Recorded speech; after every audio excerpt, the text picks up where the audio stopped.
শীতের এই সিজনে আমাকে যে কতবার এই শিমের ভর্তাটা করতে হয় তার ঠিক নেই। আর একটা ভর্তায় 1 প্লেট ভাত নিমেষেই শেষ হয়ে যায়। আসসালামু আলাইকুম সবাইকে। আশা করি আমার এই রেসিপিটা সবার অনেক ভালো লাগবে। আমি এখানে শিম আর লাউয়ের খোসা পরিষ্কার করে ধুয়ে মাঝখান বরাবর কেটে নিয়েছি। এখন গরম পানিতে শিমগুলো দিয়ে দেব। অল্প একটু লবণ দেব আর দেব হলুদ।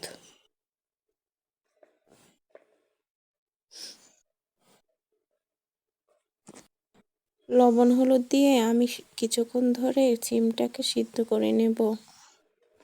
শিমের এই ভর্তাটা আসলে অনেক মজার হয়ে থাকে। আমার তো এক নিমেষে 1 প্লেট ভাত শেষ হয়ে যায়। আপনারা একবার এই রেসিপিটা ফলো করে দেখেন, আপনাদেরও অনেক ভালো লাগবে।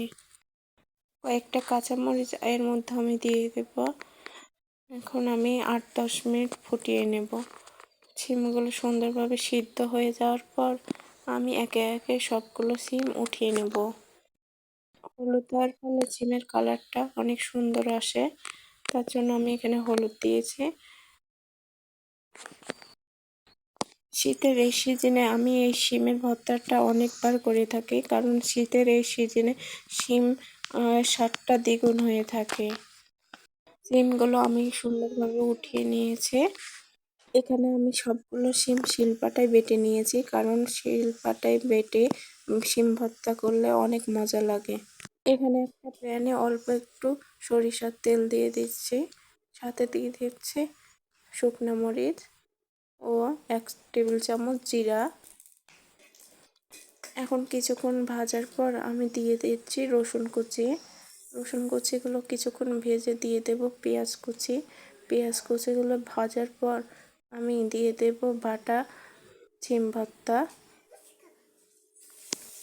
এখন আমি কিছুক্ষণ নেড়ে চেড়ে দিয়ে দেব ধনিয়া পাতা দিলে ভর্তার ফ্লেভারটা অনেক সুন্দর আসে। আমি এখন সবগুলো মিক্স করে একটু নেড়ে চেড়ে নেব। এখন আমি অল্প একটু লবণ দিয়ে দেব। আগে যেহেতু লবণ দেওয়া আছে তাই আমি সামান্য পরিমাণে লবণটা দেব। এখন অনবরত নাড়তে থাকতে হবে। নাড়তে নাড়তে যখন সবগুলো পানি শুকিয়ে আসবে তখন হয়ে যাবে মজাদার এই শিম ভর্তা। এখানে আমি কিছু কুচি করা পেঁয়াজ, 1 চামচ পরিমাণ সরিষার তেল দিয়ে দিচ্ছি, যাতে ফ্লেভারটা অনেক সুন্দর আসে। আশা করি আপনাদের এই রেসিপিটা অনেক ভালো লাগবে। আপনারা বাসায় একবার হলেও ট্রাই করবেন। শিমের এই ভর্তাটা আসলেই অনেক মজার।